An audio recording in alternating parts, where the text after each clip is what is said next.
হেরার গুহায় তোমারই ঢেউ, আসমান থেকে নামে আল কোরআন, ভাঙলো সবার ভুল তোমার উপরে, আসলো কোরআনের ছায়া তলে।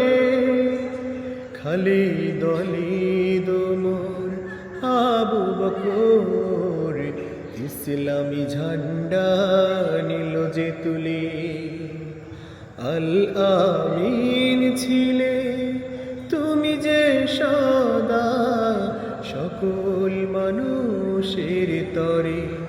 হে রাসূল তোমাকে ভুলি আমি কেমন করে, হে রাসূল তোমাকে ভুলি আমি কেমন করে।